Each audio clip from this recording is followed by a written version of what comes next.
여러분, 로마서에서 가장 유명한 것이 이신칭의 교리죠. 로마서 하면 이신칭이죠. 근데 여러분, 사실 사도 바울이 이 로마서를 쓰게 된 그 경위는 로마인과, 그러니까 로마 교회 안에 있는 로마인과 헬라인을 위시한 이방인 녹구 성도들과 그 다음에 최초 로마 교회를 세웠던 이 유대인 성도들, 이 사이에서 벌어진 갈등 때문에 로마서를 쓰게 된 것입니다.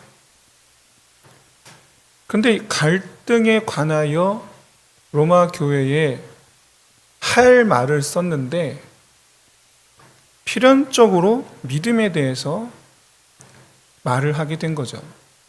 필연적으로. 사도 바울은 이 로마 교회의 분열의 원인이 이방인 성도들이나 그리고 유대인 성도들이나 너나 할 것 없이 구원에 관한 참된 지식에 이르지 못하였다라고 보았던 겁니다. 구원에 관한 참된 지식에 이르지 못하였기 때문에 지금 서로 오해하고 믿음의 경계를 나누어 우리가 더 낫다, 그렇게 서로 주장하며 나아가서 누구의 믿음이 더 낫냐, 이런 비교하는 이런 어리석은 일을 하고 있다, 그렇게 보았던 거죠. 그래서 하나님께서 의도하시는 구원에 관해 설명하는 가운데 나온 것이 바로 그 유명한 이신칭의 교리입니다. 하나님께서 의도하신 구원. 여러분, 소설이나 기타 수필집 같은 이런 책들은 읽는 동안 서서히 저자가 말하고자 하는 바가 무엇인지를 알게 됩니다. 서서히 드러나죠. 이야기로 된 것들은. 그런데 논문이나 또는 비평과 같은 글들은 아예 노골적으로 무엇 때문에 내가 이 글을 쓰는가를 아예 서문에 남기죠. 이래서 내가 이런 글을 쓴다. 이렇게 저자 본인의 이 주제, 끌어내려는 이 주제의 방향성을 아예 정해놓고 시작하는 이런 논문과 그리고 비평 같은 이런 글들, 성경이 바로 이와 같습니다. 성경이 서서히 하나님 말씀하신 걸 끄집어내는 방식이 아니고 처음부터 말씀하셨어요. 서문격인 창세기에서 대놓고 내가 이런저런 이유로 내가 성경을 쓴다 라고 밝히고 있죠. 그래서 창세기부터 요한계시록이라는 이 성경 전체, 물론 쓰여진 기간은 대략 1500년이라는 긴 시간 동안 이 성경 한 권이 쓰여지긴 했으나, 그러나 그 서문격인 창세기를 통해서 1500년 동안 쓰여진 그 모든 성경이 지향하는 바가 무엇인지를 분명히 밝혔죠. 그래서 이 창세기를 통해서 우리가 알게 된 하나님께서 성경을 우리에게 주신 이유는 우리의 구원, 다른 말로는 회복을 위해서라는 것을 알 수가 있습니다. 구원케 하시기 위해서, 회복케 하시기 위해서.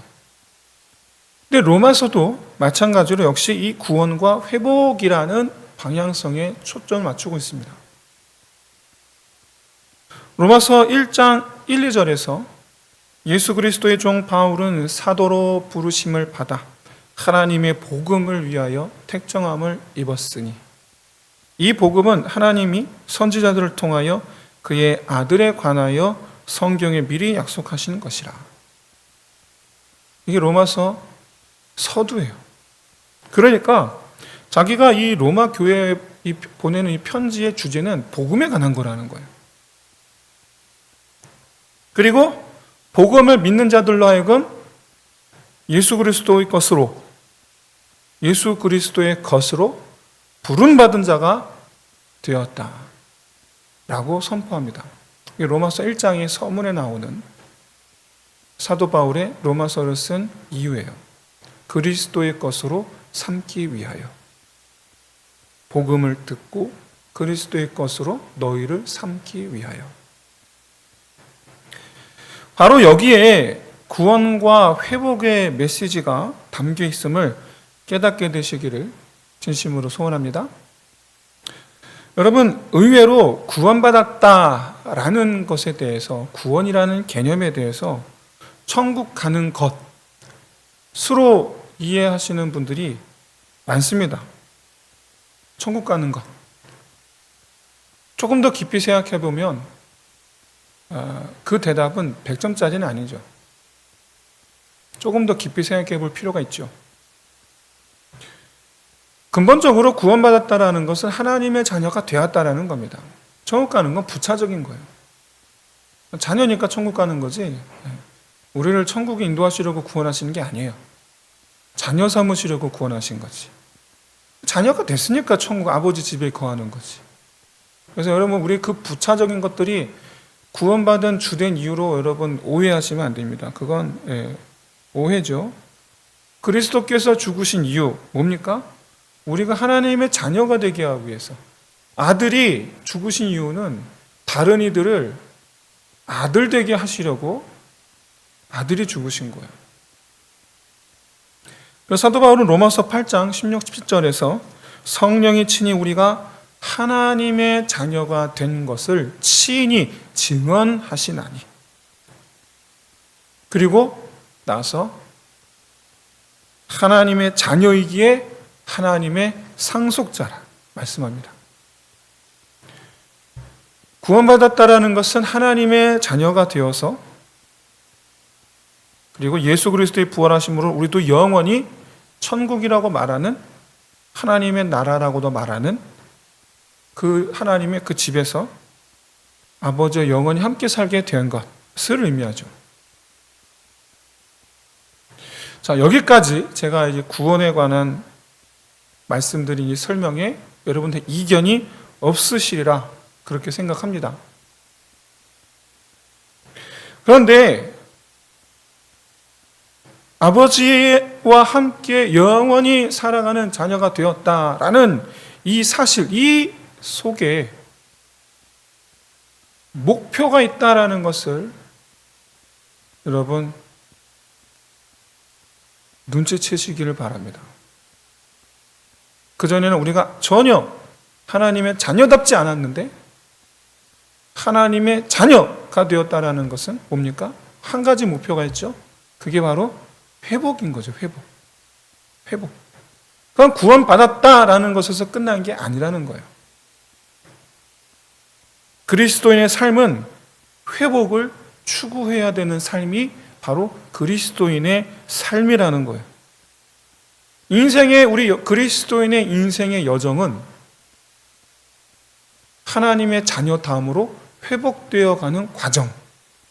이것이 그리스도인이 된 이후로의 삶의 여정이고 과정이고 우리가 지향해야 되는 바 인생의 목표여야 한다는 거예요. 그래서 사도 바울은 로마서 12장 1, 2절, 사실 우리가 지난주에 나누었던 말씀인데, 우리 인생을 거룩한 산 제물이 되게 하기 위해서 이 세대를 본받지 말고 하나님의 뜻을 분별하라 말씀하는 거죠. 다시 말씀드려서 하나님의 뜻을 분별하며 사는 그 자체가 우리에게 주어진 인생의 모양이어야 된다는 거예요. 하나님의 뜻을 분별하며 사는 것, 다시 말해서 하나님의 뜻을 추구하는 것, 그것은 해도 그만, 안 해도 그만이라는 개념으로 받아들여서는 안 된다라는 거예요. 그리고 또는 지금은 아닐지라도 언젠가는 내가 그렇게 살겠다 라는 건 역시 안 된다라는 거예요.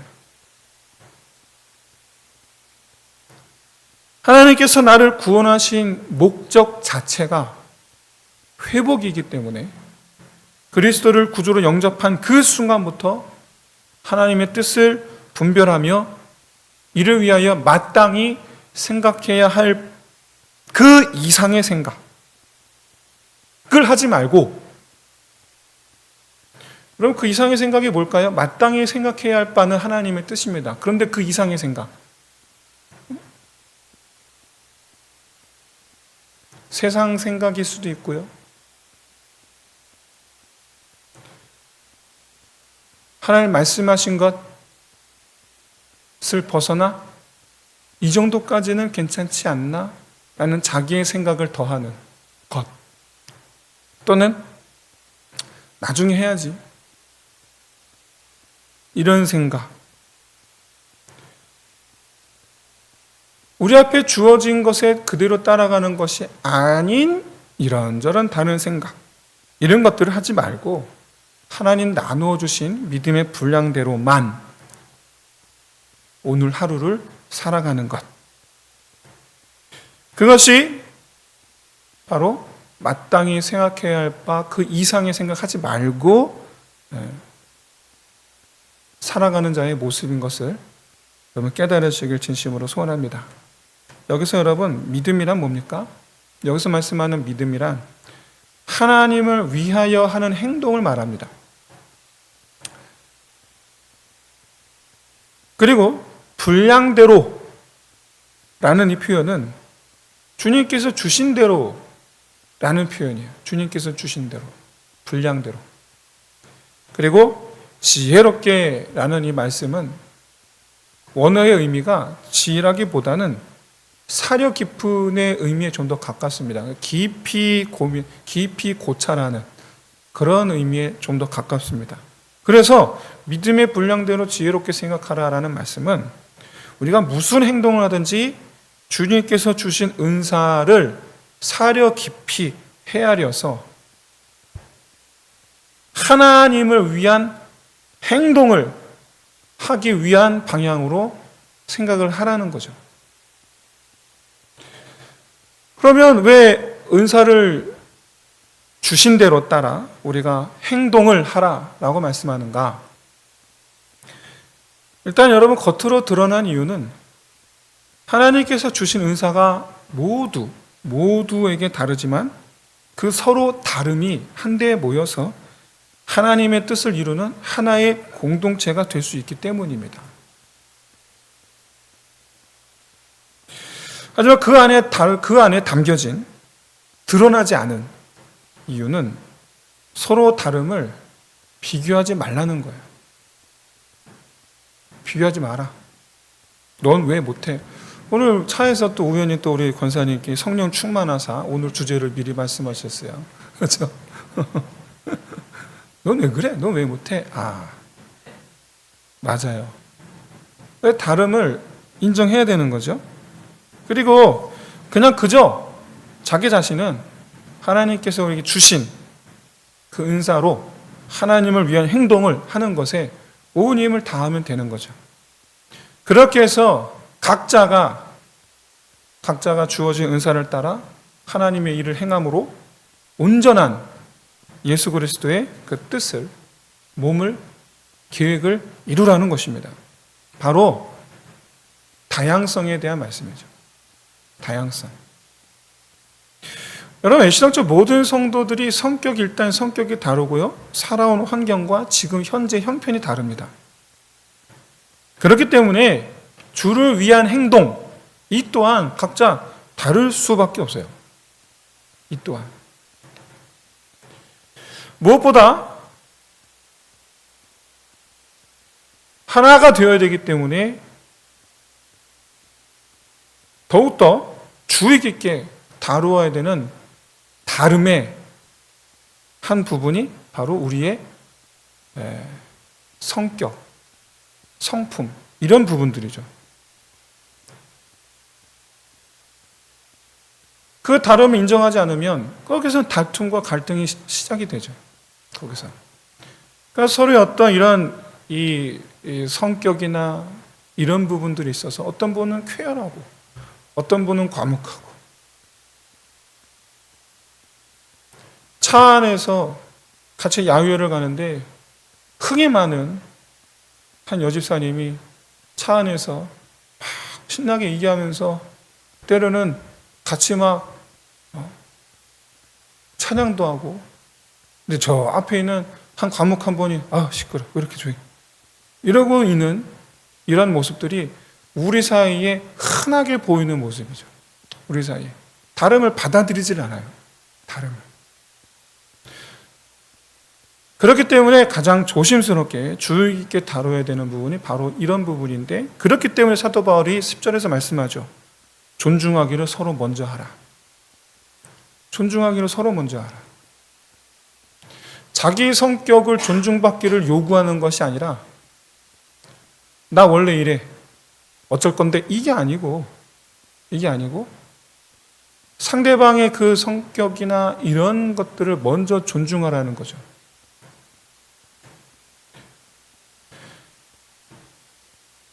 그러나 이런 다름의 문제, 이런 다양성이 지향해야 되는 것은 결국엔 뭐냐? 마치 깨진 조각들을 한데 모아서 다시 온전한 그릇이 되게 하는 것. 이게 다양성이 지향하는 거죠. 그리스도의 몸이 되어서, 우리가 그리스도의 몸이 되어서 그리스도께서 2000년 전 행하신 일을 우리가 함께 하는 거예요. 그럼 그리스도께서 2000년 전에 하신 일이 무엇입니까? 구원이죠. 구원. 여러분, 주를 위하여라는 이 인생의 이 목적을 이루는 일은 나 홀로가 아니라 교회 안에 다른 지체들과 함께 해야 한다라는 것을 받아들여야 된다라는 거예요. 이렇게 여러분, 이 성도의 다양성, 그러니까 교회의 다양성은 바로 하나님의 온전한 구원 사역이 이루어지도록 하기 위해서 필요한 것이에요. 이렇게 서로 다른 은사를 따라 행함으로 완전하신 하나님의 뜻이 이루어지도록 하는 것, 이것에 더하여 이번엔 서로 같은 모습이 되어야 되는 것, 동일성에 대한 것, 우리가 추구해야 되는 것이 바로 이 동일성에 대한 문제도 또한 우리가 추구해야 되는 것입니다. 이와 같은 이 동일성에 대한 말씀으로 모든 성도들이 한 분 하나님을 나타내는 것입니다. 그래서 사도 바울은 모든 성도들이 다 하나같이 같은 마음을 품어야 된다고 말하죠. 뭡니까? 서로 사랑하라는 거예요. 같은 마음이어야 돼요. 그리고 함께 하나님 열심히 섬기라. 하나님 열심히 섬기는 일에 마음을 같이 해야 돼요. 같이 해야 돼요. 그리고 세상 사람들 향해서는 축복하고 그들과 함께 웃고 함께 울어주고 그런 사람이 되라. 이게 모든 그리스도인들이 같은 모습이 된다는 거예요. 모든 그리스도인들이. 악에는 선한 일로 답하고 모든 사람과 화목함으로, 그래서 선으로 악을 이기라고 말씀합니다. 이 모습이 다 모든 성도들이 같아야 된다는 거예요. 이 모습으로. 요약하면 이렇습니다. 하나님의 선하심을 나타내라는 거예요. 모든 성도들이 하나 빠짐없이 하나님의 선하심이라는 이 같은 모습이 되는 것, 이걸 지향해야 된다는 거예요. 이렇게 해서 사도 바울이 말하는 우리가 지향해야 할 회복의 첫째는 뭐냐? 먼저 우리 자신이, 나의 인생의 목적이 구원받은 순간 우리에게 주어진 인생은 나의 원하는 길을 가는 것이 아니라 하나님의 뜻에 맞게 우리가 변화되어야 된다는 것. 그것을 우리가 추구해야 된다는 거죠. 여러분, 원래부터 그랬던 사람인 것처럼 구원받은 순간 그 이후로 하나님의 뜻을 추구하는 사람이 되는 것, 스스로 된 사람, 그런 사람을 우리는 온전하게 회복된 사람이라고 말합니다. 그전에는 자기 욕구를 쫓아 살았다면 구원받은 이후로 회복된 우리의 모습은 하나님의 뜻을, 자기 뜻이 아니라 하나님의 뜻을 추구하는 사람이 되는 것. 이게 회복된 사람의 모양이라는 거죠. 두 번째로, 하나님의 선하신 계획을 이루기 위하여 구원이죠. 구원 계획을 위해서 각기 다른 은사의 이 성도들이 함께 연합하는 모습을 나타내는 것. 이것이 바로 우리가 지향해야 되는 회복. 다시 말씀드려서 잃어버린 하나님 나라의 회복이죠. 공동체 회복. 우리 모든 성도들은 공동체 회복을 추구해야 됩니다. 그리고 마지막 셋째로 자기 모습이 아닌 예수의 모습을 나타내는 것. 모두가 다. 한 사람 빠짐없이. 이게 바로 근본적인 하나님께서 처음 우리를 지으셨던 그 모습, 하나님의 형상이라는 거예요. 우리가 잃어버린 하나님의 형상. 우린 사실 이런 뮤로브와 한 가지 우리가 다 짐작할 수 있는 것은 아담의 성품을 짐작할 수 있습니다. 처음 하나님께서 아담을 그렇게 지으셨다라는 거예요. 서로 사랑하는 자. 아담과 하와가 부부싸움이 있었을까요? 에덴 동산에서 쫓겨나기 전에는 한 번도 부부싸움이 없었을 거라는 걸 우리가 충분히 알 수 있는 거죠. 왜? 이 모습이었으니까. 서로 사랑하고 서로 배려하고 그 잃어버린 하나님의 형상을 회복하라는 것입니다.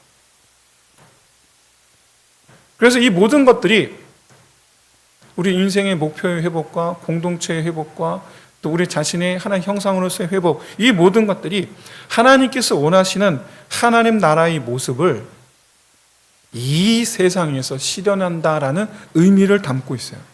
이 세상에서. 주님 오시면 완전한 하나님 나라가 임하게 될 줄로 믿습니다. 그런데 이미 하나님 나라는 임했죠. 우리가 그렇게 삶으로 이렇게 살면 나의 세상은 하나님의 나라가 되는 줄로 믿습니다. 나의 세상은. 내가 받는 모든 땅이 다 하나님의 나라가 되는 줄로 믿습니다. 하나님과의 관계의 회복, 즉 주의 뜻이 나의 뜻이 되는 것. 하나님을 위한 마음의 회복. 이 하나님과 관계 회복이고, 두 번째, 모든 성도들이 각기 다르나 함께 하나님의 뜻을 추구하는 것.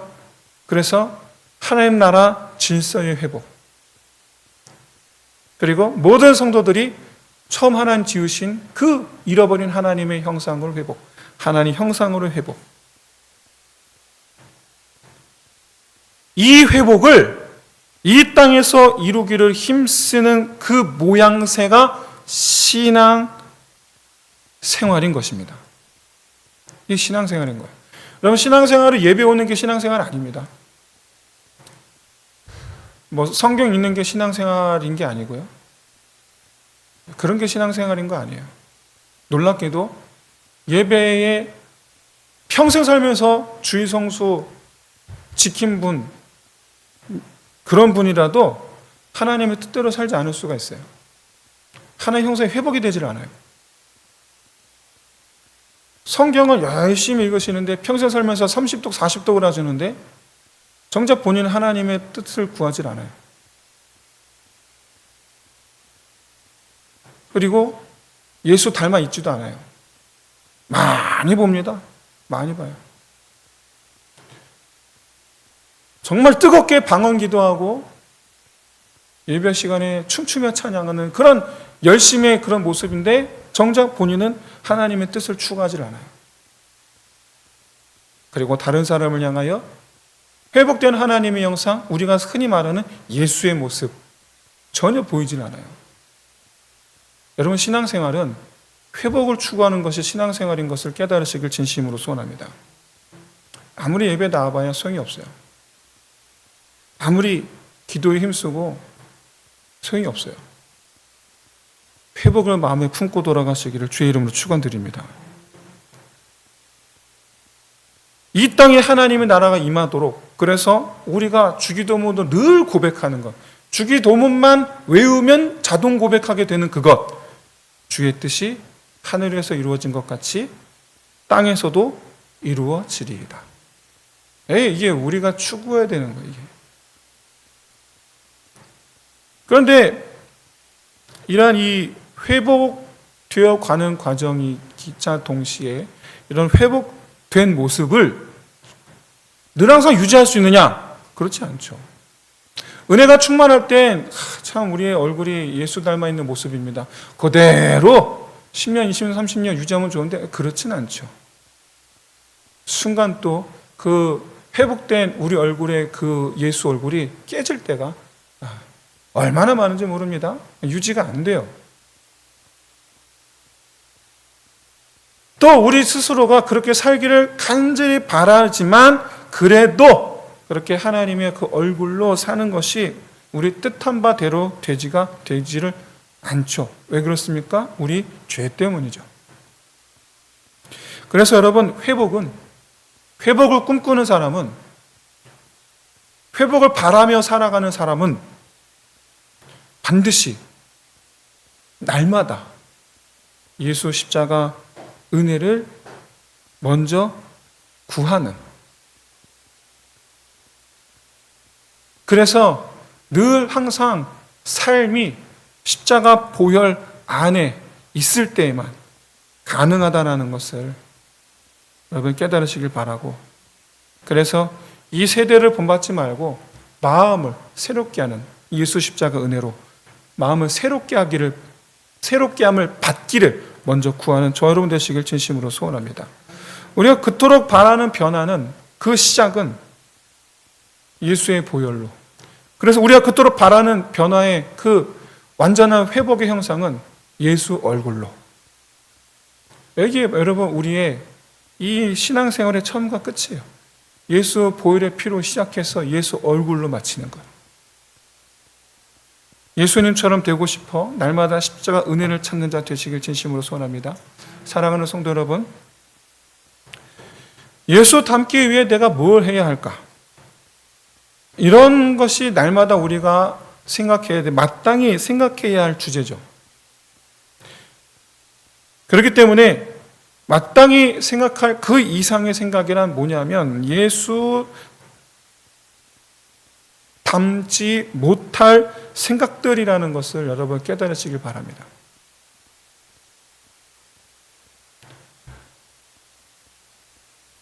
그러하기에 예수 닮지 못할 생각이라는 것을 즉시로 지금 내 이 생각이 예수 닮지 못할 생각이로구나. 오늘 말씀한 것처럼 가장 대표적으로 게으름의 문제라든가 이게 예수 닮지 못할 생각이로구나. 즉시로 깨닫는 분별력이 필요하고, 깨닫게 하셨을 때에 즉시로 하나님의 선하신 뜻을 행동으로 옮기는 이 결단력, 분별력과 결단력, 이것이 회복의 은혜를 맛보게 할 줄로 믿습니다. 사랑하는 성도 여러분, 저는 암 환자들이 그 병세에서 벗어나기 위해서 온갖 노력을 하는 것을 많이 봤습니다. 목회를 하다 보니까 또 교회라는 곳이 사람이 많다 보니까 그런 환자들을 많이 볼 수밖에 없고 그런 애들을 많이 신방할 수밖에 없죠. 요즘 어떻게 지내십니까? 이러한 일을 하고 있습니다. 지난번 노예 갔을 때 어떤 목사를 만나봤습니다. 말은 안 했지만 사실 작년에 자기가 병에 걸려서 신장이 회복되기 어려운 지경에 이르렀었다라는 신장이죠. 신장병에 걸렸는데 기도하면서 저염식 모든 매 식사를 하나님 주신 날 것 그대로, 그냥 당근 그냥 먹는 거예요. 그냥 고추 그냥 먹는 거예요. 그냥 나물 그냥 먹는 거예요. 간하지 않고 그냥 먹는 거예요. 근데 놀랍게도 병원 갔더니 다 나으셨습니다. 그랬다는 거예요.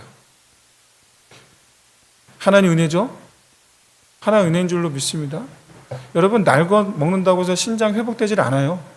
그 말이 되질 않아요. 하나님 은혜인 거예요. 그러나 어쨌든 그분의 그 1년간의 노력, 당신 말로 얘기하시더라고요. 자기 15kg 빠졌다고. 그 목사님이 회복됐으니 감사한데 마찬가지로 암이라든가 또는 각종 불치병에 걸린 분들은 그 병세에서 호전되기 위해서 정말 그 이상의 그 노력을 아끼지 않는 것을 많이 봤습니다. 여러분, 남들 얘기할 것 없이요, 내가 그런 병에 걸리면 여러분 어떻게 하시겠습니까? 내가 그런 병에 걸렸다면 당장 하던 모든 것을 멈추고 그 병과 맞서 싸우지 않겠습니까? 회사 다니던 분은 회사도 그만두시죠. 그전에는 내 가족 어찌할까 염려해서 회사 그만둘 생각을 전혀 하지 못하셨는데 암이 생겼다 그러면 과감하게 회사를 그만둡니다. 과감하게 그만둬요. 그전에는 그거 놓으면 큰일 날 것 같아서 놓지 못하던 것들을 그거 그냥 놔버립니다. 그동안 해오던 모든 생활들 다 포기하거나 아니 완전히 싹 바꾸어서 뭐합니까? 병세와 싸우기 시작합니다. 왜요? 살기 위해서죠. 살기 위해서. 이게 여러분 바로 회복을 바라는 신앙인의 모습이어야 될 줄로 믿습니다. 이게 신앙인의 모습이에요. 이게 살려고 싸우는 거예요. 많은 성도분들이 전신갑주를 입고 싸우라, 영적 전쟁의 문제를 온전한 신앙생활이라는 개념에서 이해를 하시는데 그렇지 않아요. 영적 전쟁은 사느냐 죽느냐의 전쟁이에요. 여러분 개념을 정확하게 이해하고 받아들이시기를 소원합니다. 영적 전쟁에서 지면 그건 그냥 죽는 거예요. 이겨야지 살아요. 그렇기 때문에 우리의 회복에 대한 우리의 마음의 열망은 어느 정도여야 되느냐? 병마와 싸우려는 마음가짐 이상이어야 된다는 거예요. 그리고 그런 싸우고자 하는 의지가 바로 우리 모든 의사결정의 토대가 됩니다. 아까 말씀드렸잖아요. 포기하더라니까요. 그리고 그동안 하지 않았던 거 하려고 하고. 사랑하는 성도 여러분, 살려면 여러분 싸우셔야 돼요. 다른 것들을 포기하더라도 병마와 싸우는 걸 최우선으로 삼으셔야 돼요. 날마다 죄세포를 죽이는 암세포를 죽이는 항암약이 있듯이 죄세포를 죽이는 항죄약을 맞아야 됩니다. 안 주면 달라고 떼를 써야 됩니다. 저는 기억해요. 의사가 항암을 멈추겠다라고 하니까 그 순간 정말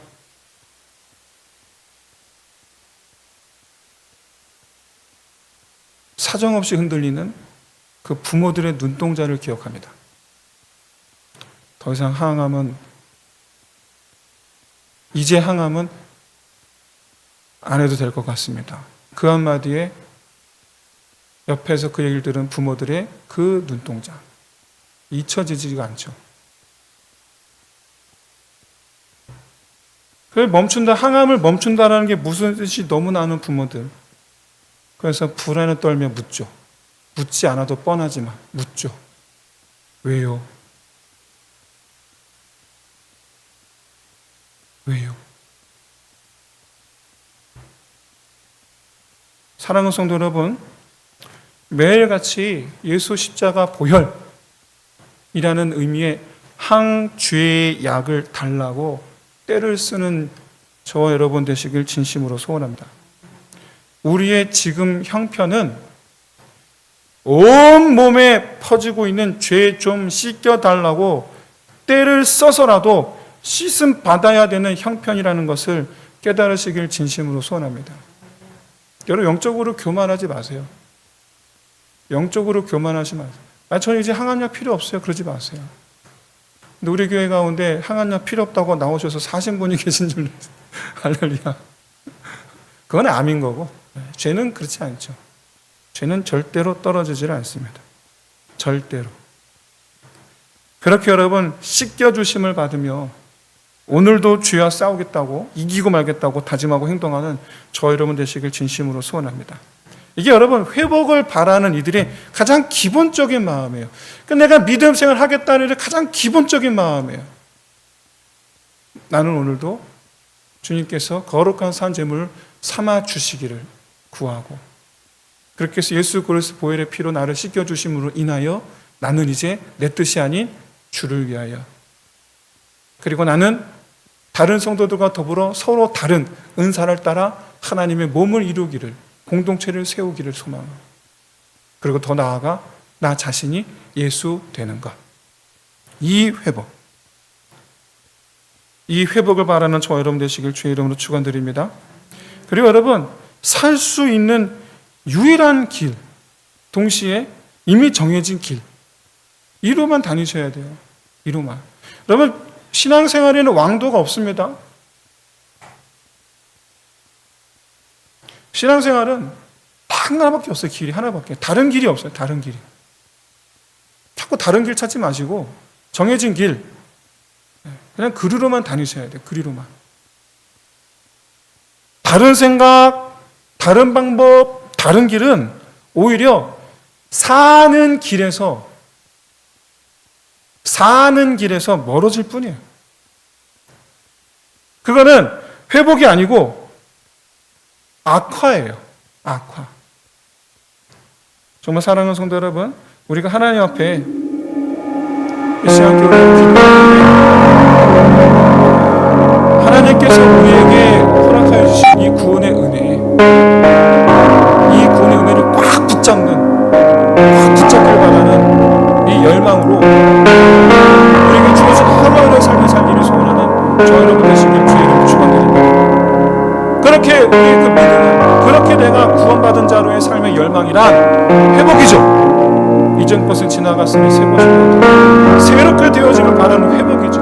우리의 남은 삶의 모습의 회복으로의 여정이죠. 이를 위해서 먼저 하나님을 향한 내 마음의 중심이 변화되기를, 두 번째로 하나님과 관계가 회복되고, 그래서 내 삶의 모습이 예수의 모습으로, 잃어버린 하나님의 모습을 다시 회복하는 그 예수의 모습으로 온전히 회복되기를, 이 제목을 가지고 우리 함께 시간 함께 기도하겠습니다. 하나님, 사랑이 많으신 하나님 아버지, 정말 참으로 주님께서 신뢰해주신 감사합니다. 간구합니다. 주여, 우리 날마다 우리 온 몸에 퍼진 주여